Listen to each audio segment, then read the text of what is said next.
ridiculous. Well, here's the thing. Maybe. Sometimes. Tell me about this. I want to know more. Oh, yeah. No. Holy cow. We've had a lot of fun. Well, this is a little more spur of the moment talk than we have usually, isn't it?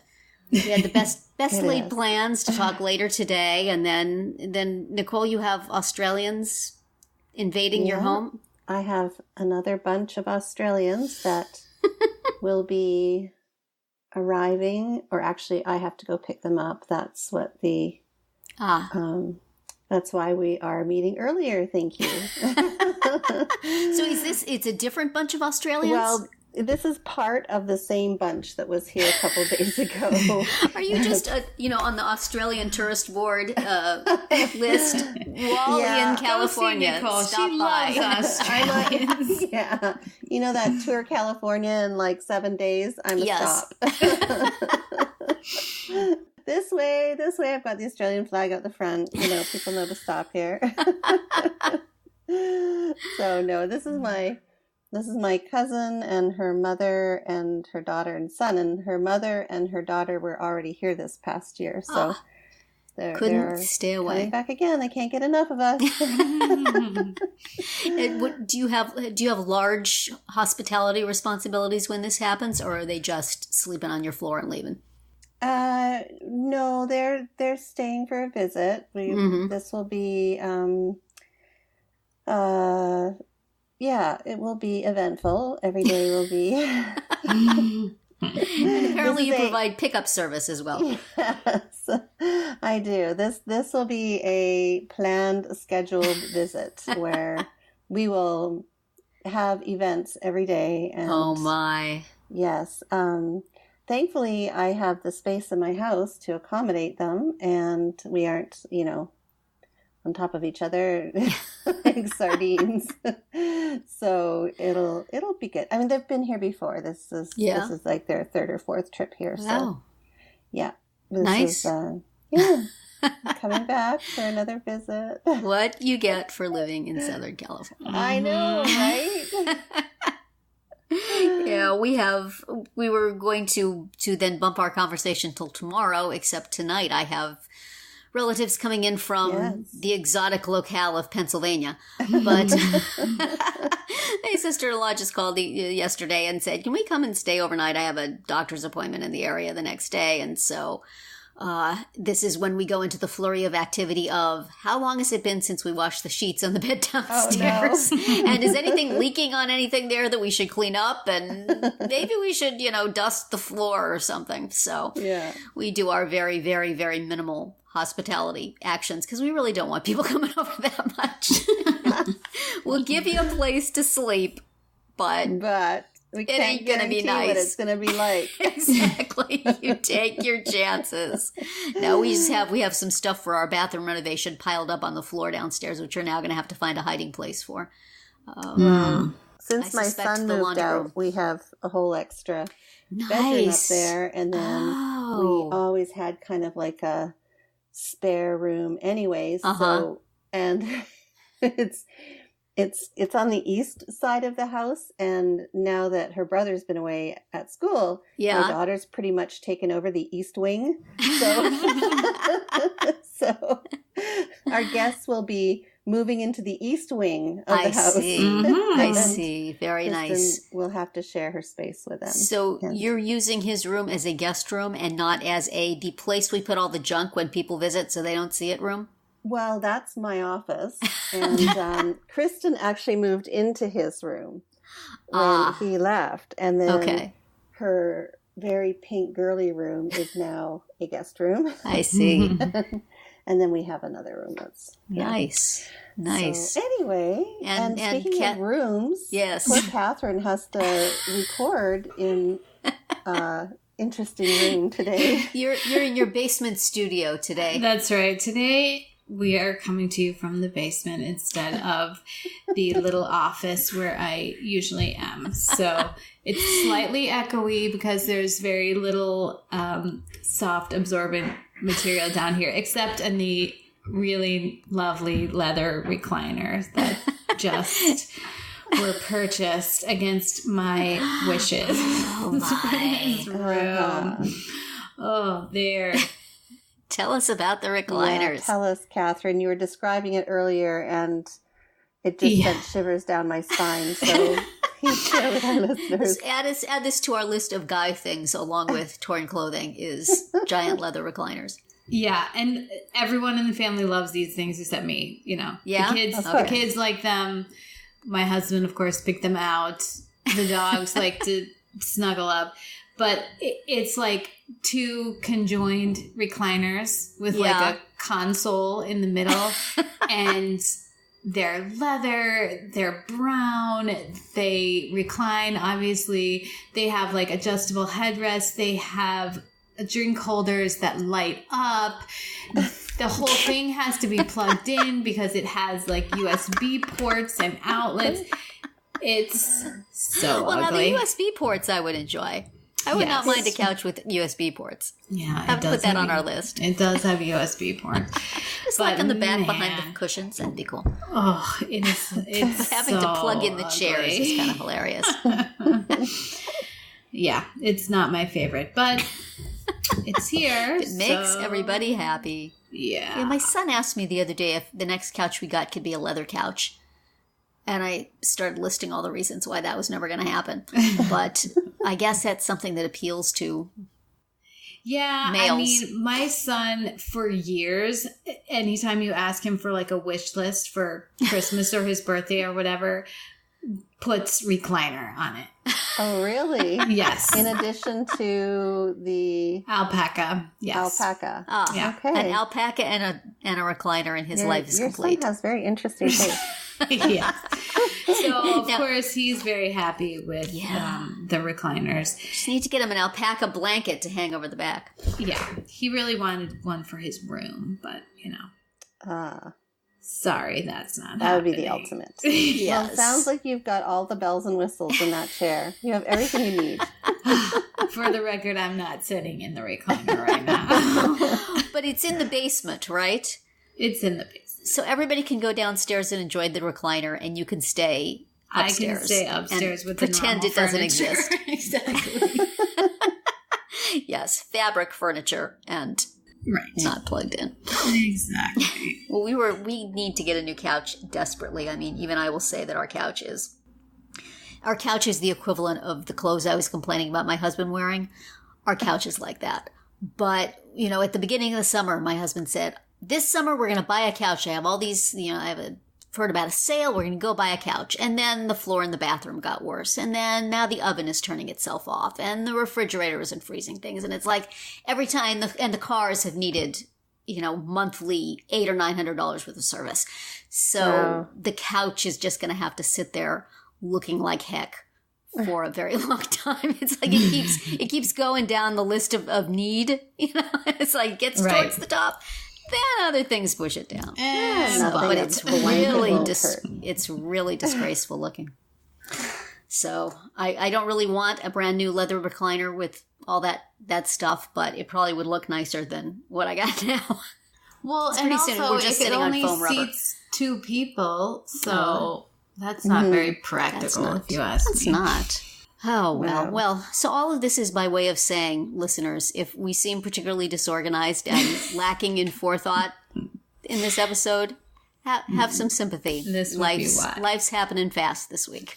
We're a little distracted. Yes, and with that I will say, hello and welcome to Parenting Roundabout, a weekly podcast about the things that parents are talking about, obsessing about, and complaining about right now. I'm Terry Morrow, and with me today are Catherine Haleko. Hello from the basement. hello. And Nicole Eridix. Yes, hello. Okay. Momentarily Australian free, other than yourself. I should be saying g'day. Maybe That's I'll do right. next time. You missed your cue, man. That would have been perfect. Today on the podcast, we're going to talk about... What are we going to talk about? Folks, my script says today on the podcast, we're going to talk about TK on our Friday speed round. Yeah, we don't have a Friday speed round, you guys. As I said a well-oiled machine. We'll think of something by the time we get there. Somebody will feverishly type it onto the script. So we're going to talk about something for our Friday speed round. Were we doing appliances on our Friday speed round? That was for later, I think. But we could make it our Friday speed. We'll think of something, y'all, or else we'll just tell jokes for 5 minutes. We're going to hear, for sure what we're going to do, because I've already edited this, is we're going to hear an interview with occupational therapist Meghan Corridan, and we're going to do some shameless self-promotion. But first, it's back to school season. Another reason for us all to be just a little spacey. Discombobulated. How bobulated are you feeling right now, Catherine?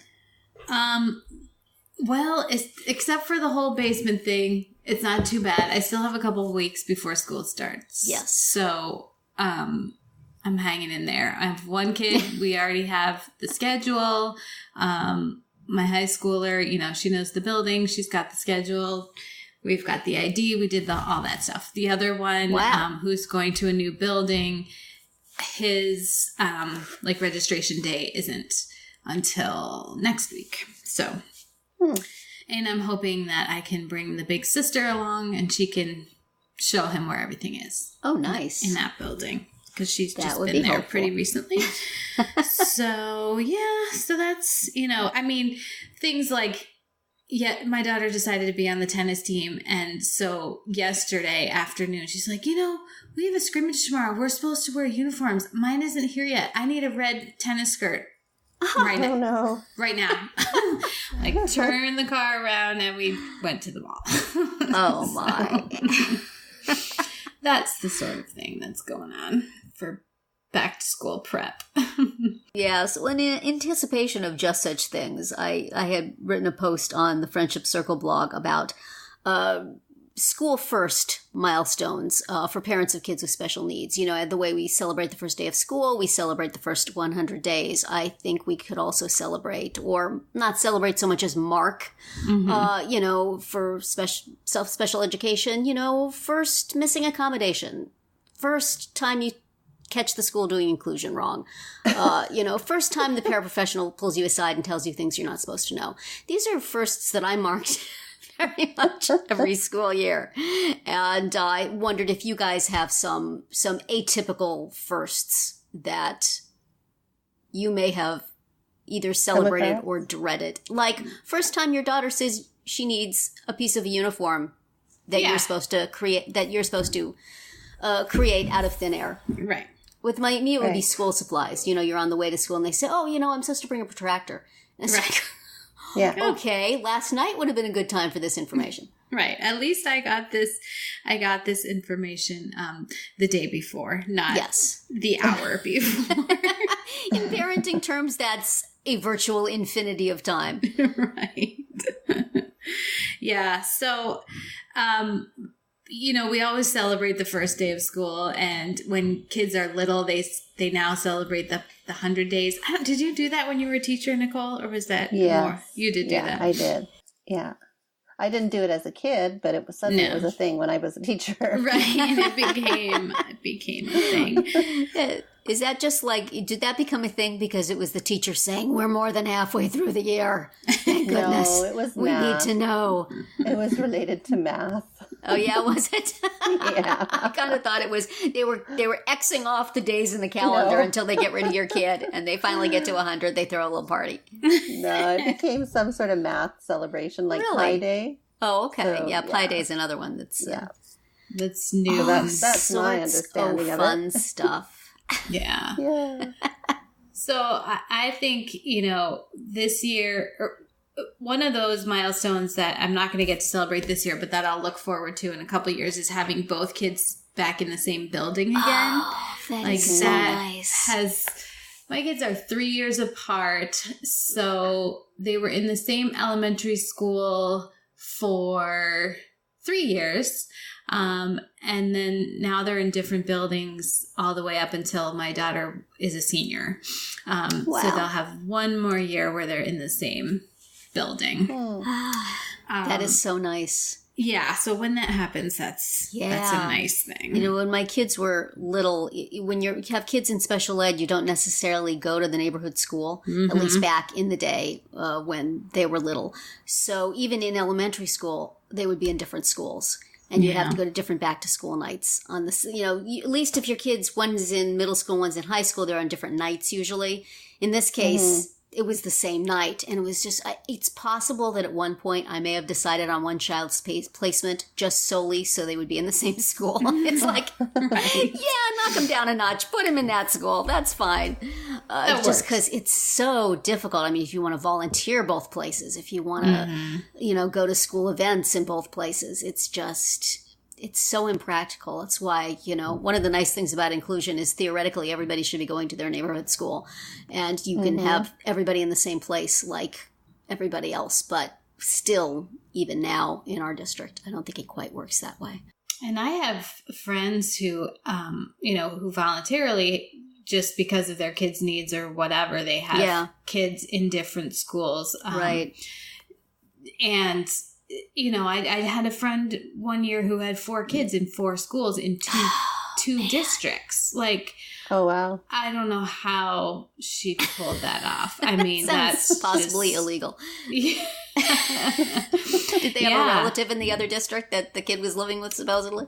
No, they could open enroll to that district. Okay. But just that the sounds logistics of that just make me want to cry. So that is a worthy milestone. Having both kids in the same building is a good milestone.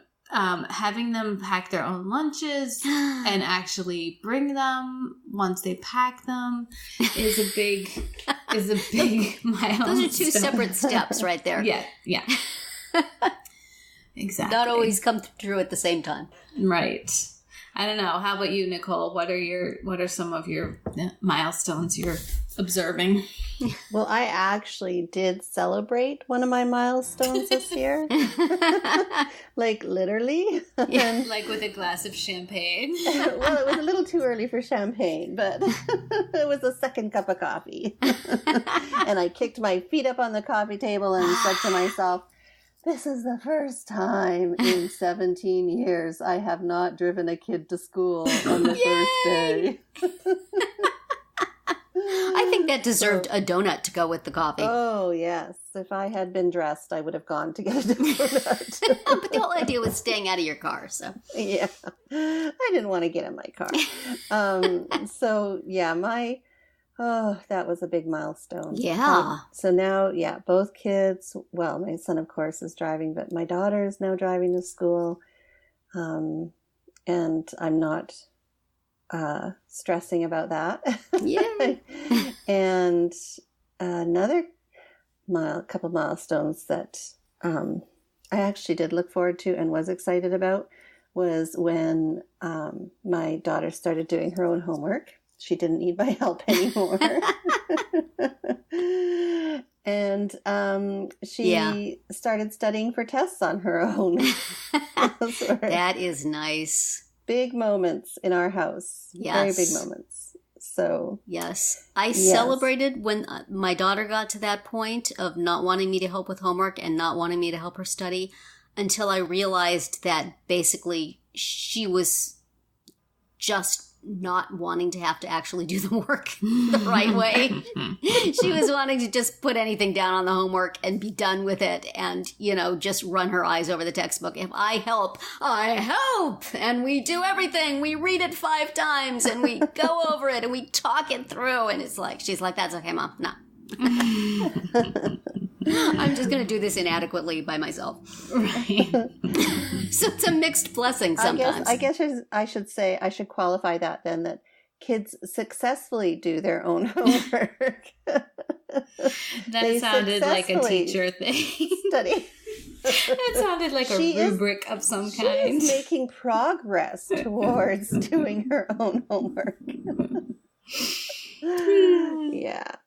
So those are very key moments. And then, of course, the first time that they tell you that they're going to go after school with her friends and have a Starbucks or, just little things like that, right? It's like, oh, okay, you're getting older. Little bits of independence. Bring me home a scone from Starbucks, will you? That's right. Stop at Panera on your way home. I went to my first code of conduct meeting at the high school. Oh, my. Exciting. Since my daughter is on a sports team, she's required to go to the code of conduct meeting, and parents have to go an actual meeting for that? Oh yeah, there's a meeting. The whole entire auditorium was full. Wow, we just get paperwork. No, there was a whole meeting, and the activities director goes over it, and plus you get it on paper, and then you have to sign it, and both the parent and the child have to sign it, and yeah, it's a whole Give us a little sampler of the code of conduct, Catherine. What sorts of things are they encoding? Well, I don't have it in front of me, so I'm not going to be able to quote it, but things like you can't drink, you can't smoke, you can't use illegal drugs, you can't haze anyone. And I turned to my daughter and said, do you know what that is? She's like, yes, I know what that is. Do you know, there was a social media clause, about inappropriate behavior on social media. And it also being present in a place where people are doing any of those things. Oh. And you can get in trouble if you don't make reasonable efforts to leave. So like this sounds like it was written to prevent the school from being sued. Pretty much. Yeah, I mean, who knows how it's changed over time, but yeah, and the punishments are pretty stiff if you get caught. Obviously, you have to get caught, but if you're charged with a crime on those, you can get a code violation, like all that kind of stuff. So, yeah. So they have to spell out now, do not commit a crime, children. Right. That would be a bad thing. They have a thing that you can basically turn yourself in within a 24-hour period. I think it might be only for those things about being present at a... Oh. I don't know if it counts for, if you go in and say, I drank a beer on Saturday, then it's less punishment, but I don't know if it's... Wow. I forgot if it applies to all the different things or just certain ones, but anyway. Yep, so that Trying to legislate appropriate teenage behavior is hard. a more difficult task than I think can be done this way. I mean, good luck to them.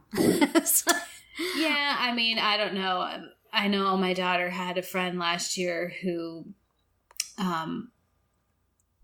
a friend of hers, she was assaulted at a party, and a lot of the baseball team were there, and so a lot of them got code violations, and then they harassed her in the school. So, they were mad because they got a code violation. They weren't... Yeah. And they got caught. So she's not feels like it kind of absolves the school, but doesn't really solve the problem. Mm-hmm.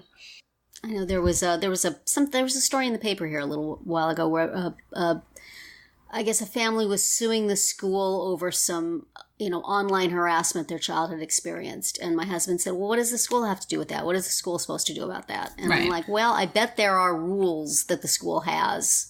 And it's exactly like what you're saying. I bet there was something like that in place, and it happened anyway, and the school didn't respond the way they were supposed to do. Right. So now they're liable.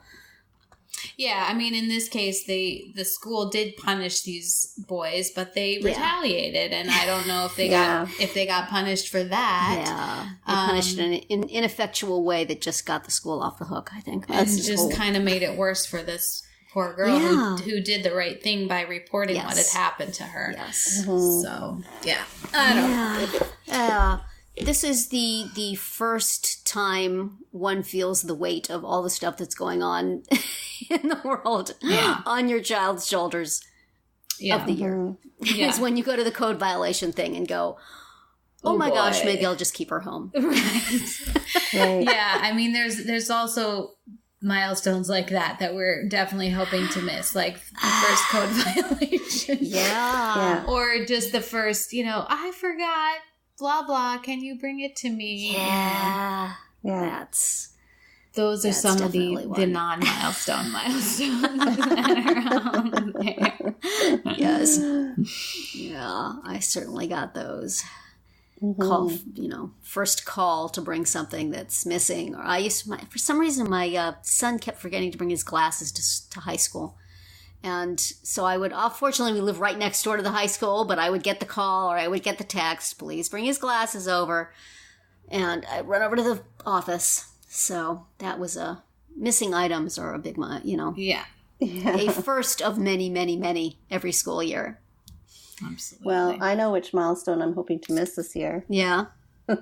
Open house. Aw, I miss those. No, not in high school.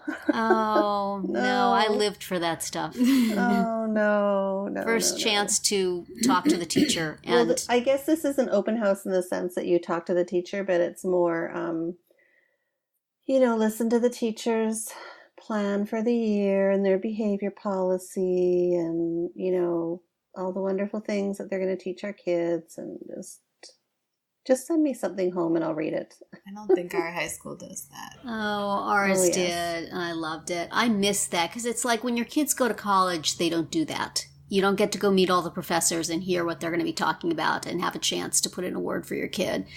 When they start jobs, there's no open house.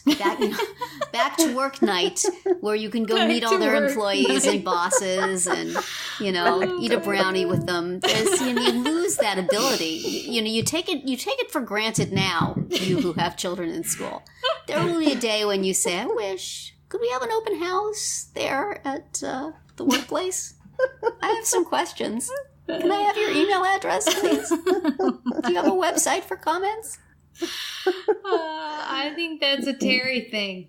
Yeah. Is it? Oh, well. Yeah. Okay. But still, they could do it.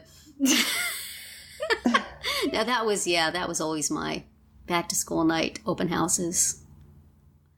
One of my firsts is first there so that I can get a good seat by the teacher and buttonhole them on my way out.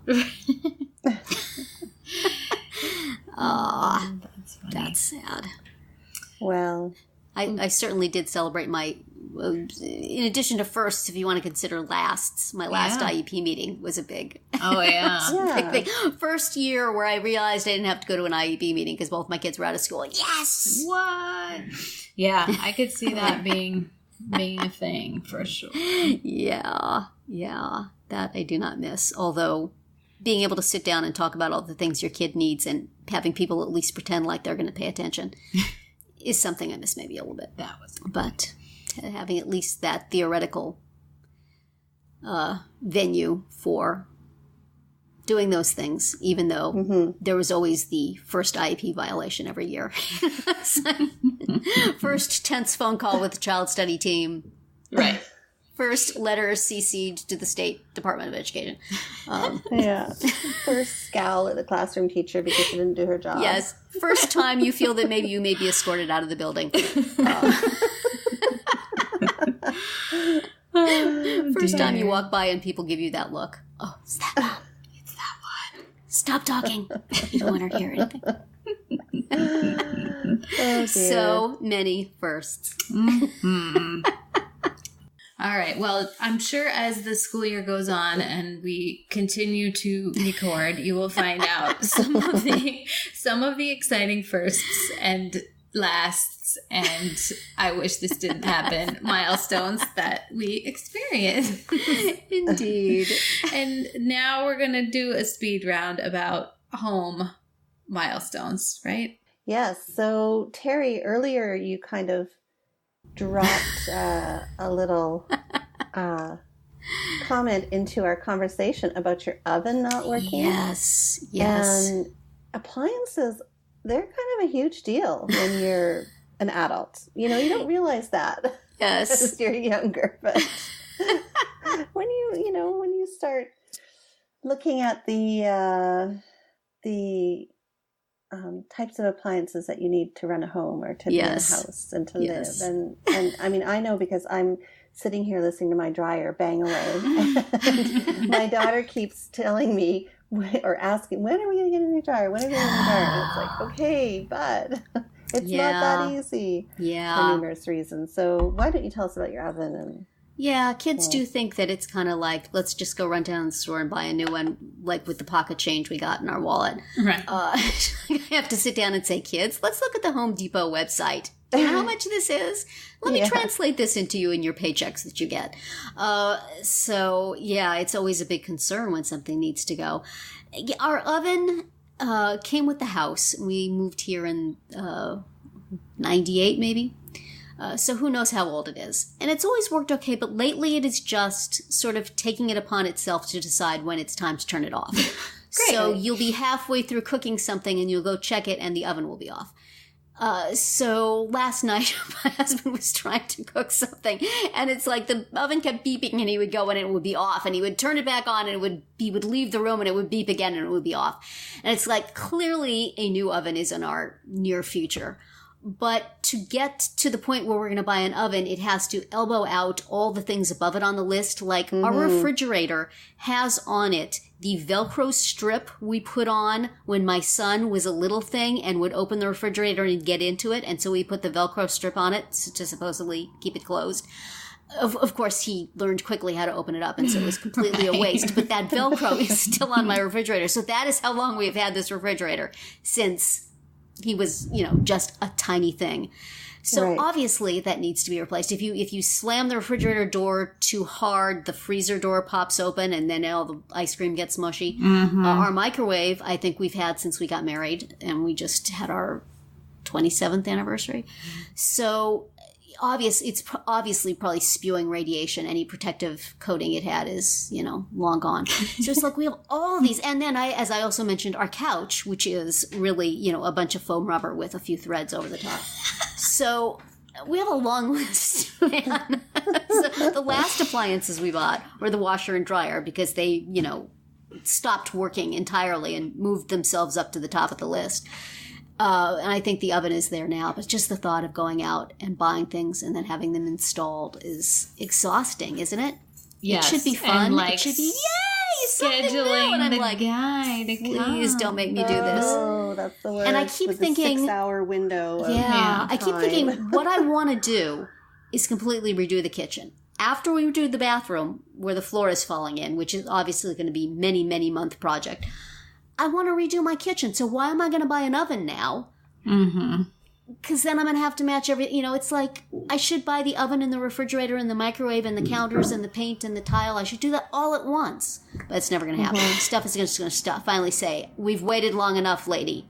If you're not redoing your kitchen, we are just pooping out right now. We're just checking out. We're done. We're checking out. It's been nice so long. You are now married to these footprints for whatever future design you do. So, what's up next on your guys' lists? Well, we just last week had to replace the garbage disposal. Oh, now that's a romantic purchase, isn't it? Yeah. It's like you can't even see it. You can't even see it, but you can see when the sink fills up with green water because it's clogged. And I mean, it was for months. It was clogging and jamming, and I would always unclog it and unjam it. And the one time the plumber came and he showed me the little Allen wrench and how you twist it in this little spot in the bottom of the garbage disposal to do something to get it to not jam. So I would do that, and we would. We figured out all the little ways to make it work. And then finally I was like, now it's leaking. So that's the final straw. So I called and I had to get a new one. So, and they said, the plumber said, did we install it? I'm like, I really don't know. I said, the kitchen was redone several years ago. I think we just kept the same one at that time. Otherwise, maybe it was here when we got here. I don't remember. But then they looked up in their own records and found that they had installed it. I'm like, why didn't you just do that in the first place? Because it was clearly much more effective than asking me. Why are you relying on my memory? Right. I know nothing. So yeah, so we now have a not shiny but new garbage disposal. We don't even have a garbage disposal. No? I remember them from my youth, but we don't have one in this house, or either of our houses, I don't think. We call them garburators. Really? You just put the little thing in the sink and just throw out all the crumbs. Morsels of stuff yourself. It's very disgusting, but... Or you wash it down and then you have to get the pipes cleared. Well, so what's next on your list now that the all-important garbage disposal purchase has been made? I don't know. Well, actually, I do know. This is not an appliance, but we have been saying for a long time that we were going to rip out the carpet in my son's room. Because it's off-white. And I don't really love wall-to-wall carpet in the first place. It's only in that one room. And like I said, it's a kid's room and it's off-white and it's gross. Bad idea. So, so that's on the list. But, we had gotten an estimate back when we were redoing the bathroom to have that done. And then we're like, okay, we can't do this like right now because we're doing the bathroom. So then several months after the bathroom was done, I called the floor guy and he just basically never called me back. Like just had no response. So I hate that. So we're starting over with somebody new. So yeah. Well, who knows? That could take a few weeks or a few years. I don't know. How about you, Nicole? Do you have any Well, my dryer is definitely on the brink. It's much like Catherine's garbage disposal in that it breaks down frequently, and my husband and I will actually take the dryer apart and rig it back up again that it works for another couple months. And the thing is, it was like a cheap temporary dryer to begin with that we were just going to get to make do until we could get another one. And it's been like 10 years now. Right. So, so that's definitely on our list. And then, of course, the big second item on our list is to redo the flooring in our house. Oh. Much like Catherine, we have carpet that we hate. And for some reason, I don't know what it's like where you guys live, but here, carpet in bathrooms is a big thing. Ugh. Yeah. And we have carpet in our bathroom, and it's so nasty. Oh. And I just... Yeah, I would not stand for that. Rip that thing out with my bare hands. So we're kind of planning for new flooring. Nice. Yeah, because all of our other appliances were new. They came with the house when we bought the house, and they're still they're okay. But yeah, that dryer's just got to go, and so does that carpet. Aw. So anyway, those are my big items that I need to save up for. And have the Australians pay a little fee when they come to visit. Put out a little bowl, a little tip jar. Do they use the dryer to do their laundry when they come through? They do. There you go. A little coin machine right there on it. There you go. Yeah, or they could pay for their stay by helping me rip out carpet. There you go. I bet they would do that. Manual labor. Australians are can-do people, right? Actually, I do have to ask my cousin to help me fix the vacuum cleaner. So just have a list of things and say, "We're so glad you're here to visit us. Here's what we're going to do. Show your gratitude by doing one of these things." Right. Yeah. Instead of going to Disneyland, we're going to rip up carpet. We're going to Carpet Land. Anyway, well, on that note, we shall move along, and remember that you can hear a new speed round every Monday through Thursday. That's right. Catherine, yes. over to you. Now we are going to hear from Meghan Corridan. she's a pediatric occupational therapist, and we talk to her about once a month. And she has some suggestions for handwriting help for kids who are struggling with that. And we also talked a little bit about just why it's important, in this day and age to still work on handwriting. So we are going to hear from Meghan now. We're here with Meghan Corridan, an occupational therapist who joins us about once a month to talk about some of the issues that she works with her kids, and a lot of times the tools and toys and activities that she finds to help with their therapy that are also just fun. But this month we thought we would talk about handwriting specifically. Meghan wrote a piece for Friendship Circle about writing tools that can help kids.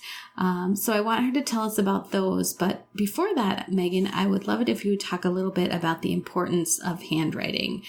Even though, so many kids and adults don't write with their with their hands anymore except to type.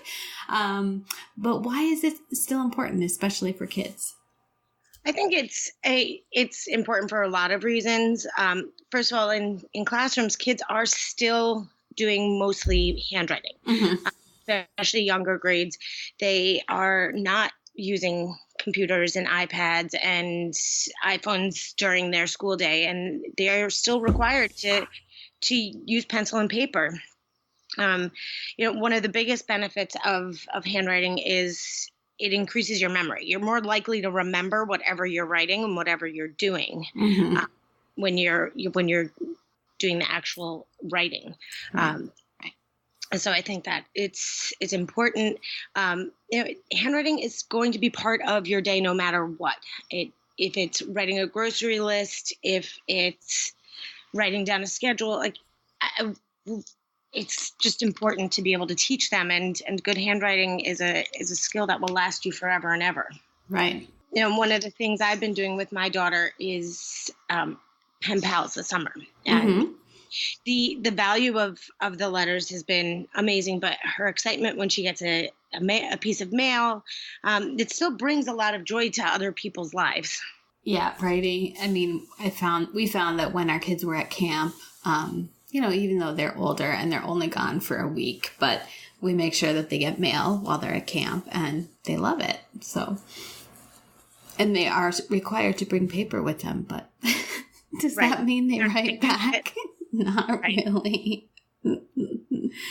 And my kids even learned cursive handwriting, which I know is kind of a dying art in some places, and some schools don't teach it anymore, but they did learn it. So I think it's good just for strengthening their skills, and like you said, learning how to read cursive, learning how to write it would just help them with other academic skills. Right. And it's also, just from an occupational therapy point of view, it helps build hand strength and improves cognition. So that's been something that my kids have been exposed to, but let's talk a little bit about the tools that you have found. What are some of the issues that the kids you work with come in with when they're struggling with handwriting? What are the challenges that they face? Typically, it's that they don't have good hand strength. They lack the endurance. They're not having fun. They're falling behind their peers. And that's typically what gets those kids in for handwriting. Okay.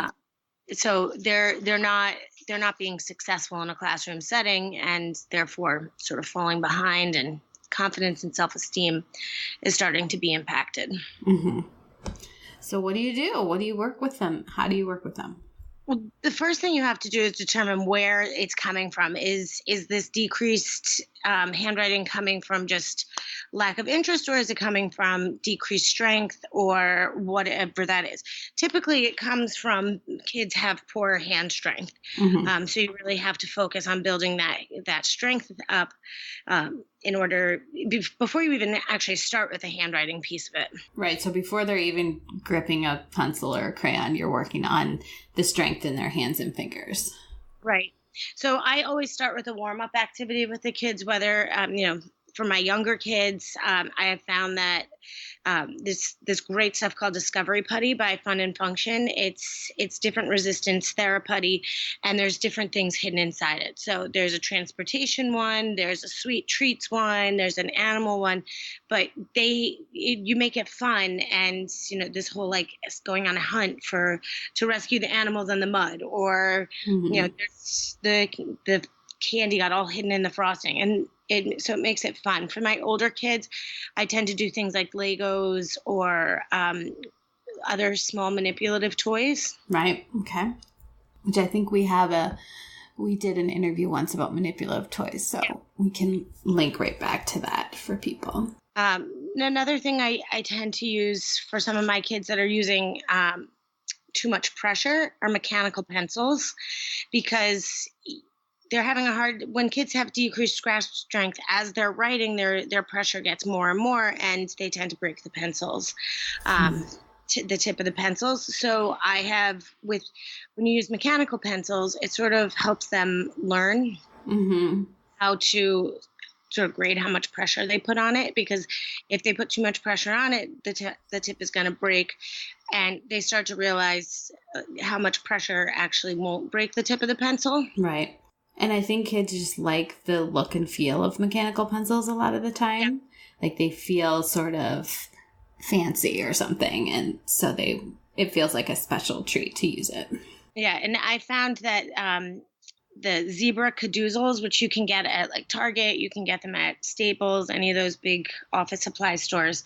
Those are the biggest hit. I also like them because they're a little bit smaller. Mm-hmm. So it's less likely that the kids will put like a fisted grip on them. Okay. Good to know. Now's the time, right? When people are stocking up on that kind of stuff. Right. For my little ones, when they come in and we're just working on developing a proper grip on a writing instrument, I use not just Crayola, but they're my favorite. The Crayola's triangular crayons, and we make a game of breaking them into small pieces first. Because the smaller the writing instrument is, the less likely they are to hold it inappropriately. So a broken triangle crayon can help really encourage a tripod grip on for those younger kids. Mm-hmm. Okay. And why is the grip important? Without a proper grip, you tend to lose endurance faster. I don't focus on it so much, but for those kids who are using a fisted grip or using too much pressure, it tends to slow them down. All right. And anything else that you have found that you enjoyed using with the kids you work with? For some of my older kids who are coming in with like more of like their handwriting is illegible, they're not spacing properly, I introduce sizing and spacing using graph paper. Mm-hmm. So each letter can only take up one box. In between words, you have to leave one space. Between sentences, you leave 2 spaces. So it starts to give them a very visual idea of what a sentence is supposed to look like, how words are supposed to look like. And then eventually you take away the graph paper and maybe you just use boxes to work on, writing a word within these boxes. Mm-hmm. But it gives them, the visual piece really helps them. Right. And I think you have a link there on your piece to a place where you can print out different sizes of graph paper, which is a great option, I think, because some graph paper that you can find in the store, it's so tiny, a kid would get frustrated right away. And I use it with kids. I mean, I've always been using, whether it's graph paper or just introducing letter sizing to kids by putting them in boxes. I find it helps them develop that skill very early on. Great. Okay. Anything else you want to mention before we're done here and people are off doing their back to school shopping? Well, I think it's important to make, for kids who struggle, that you have to make it fun. So if you're working on it at home with them, don't make it as much work, and try and find ways that'll interest your kids. So, with my daughter, we've used Mad Libs to work on handwriting, and that helped her learn so much. And, not just how to be a little bit more creative, but she worked on, learning verbs and adverbs and adjectives, and it stuck with her because it was done in such a fun way. And you do have to write it in like a prescribed space. Yes. Yep. So that could be helpful too. I could see that helping my son. Even though he's 12, he still has a pretty messy handwriting. You can read it, but it's not the greatest. So this kind of thing, the journals and things that we talked about last week or last time we spoke, I think can work on that too. Absolutely. And I went looking for a Mad Libs gift for a kid that was graduating from my OT. Mm-hmm. And I couldn't choose. There were 75 different ones. Oh so God. You can find something for everybody. Mm-hmm. Absolutely. All right. Well, great. Thank you so much, Meghan. We really appreciate hearing from you with all these great ideas. We'll link up the piece that we mentioned at Friendship Circle and also Meghan's blog, MAC&Toys, which always has great suggestions on it. So thanks so much. Thank you. So always good to talk to Meghan and hear what she has to say. So we'll have her back again next month. All right. And now for our final segment. We finally made it to the end somehow. We're going to do a little shameless self-promotion and direct you to some things on our sites that we think you should take a look at. I already mentioned earlier in this podcast that I have a post up about school firsts for parents of students with special needs. I also last week put up a post that gathers together all the book roundups on the Friendship Circle site and puts them in one nice, extremely long post. So if you're looking for a parenting book or just interested in browsing some virtual shelves, you can go to that post and go through and either follow the links to the actual post or follow a link to the actual book that was discussed. So go take a look. Chances are you need more things to read. Nicole, what do you have to share this week? Yeah, well, since it's the start of the new school year and people are, trying to figure out what their kid's going to be doing this year or what they want for their kid. Some parents who have children with disabilities or special needs might be putting their child in an inclusive classroom for the first time. Mm-hmm. So there is a kind of an introductory course to inclusive education that I did with Kids Included Together, an organization out here in San Diego. And it's an online introductory course. So cool. If parents are interested in learning more about inclusion, they can check out that course. And that can be found on my website. Possibly pass that link on to whoever at their school that thinks they're doing it right and is not. That's right. And so that's mine. Yeah. Catherine, what are you sharing today? I just had a piece over at highlights.com on summer adventures for babies. It's basically like things you can do with a baby outside in the summertime. Okay. I know, when my kids were babies, once they got past the crazy cycle of feed, change, sleep, feed, change, sleep, feed, change, sleep. And then you get to okay, now what do I do? Now what do I do with them? So this gives some ideas for just little activities and things you can do with babies that are fun. Oh, nice. It's funny that you mentioned that because just the other day I was telling my son that when I first brought him home from the hospital, I actually just sat him on the couch and I stared at him and thought, what am I going to do with you? And you're still thinking that. Yeah, exactly. I was thinking, oh my gosh, my days are going to be so long. How am I going to, what am I going to do with this kid? Yeah, little did I know. Yep. Anyway. Well, I think that is it for this week's episode of Parenting Roundabout. We hope you enjoyed it and that you'll join us every week. You can listen to podcast episodes on parentingroundabout.com or download them from Apple Podcasts. Please subscribe so you get all of our podcasts and mini podcasts. You can also follow us on Twitter where I'm at Nicole Erdix, Terry is at Momitude, and Catherine is at C. Haleko. You can also follow the podcast on Twitter at Roundabout Chat and look for us on Facebook, Pinterest, Tumblr, YouTube, and Instagram too. Best of all, stop by our podcast page at parentingroundabout.com and read recaps, find links on the stories we mention, and talk back to us in the comments, please. Thanks to John Moran for providing our in and out music, and I wish everyone a great week.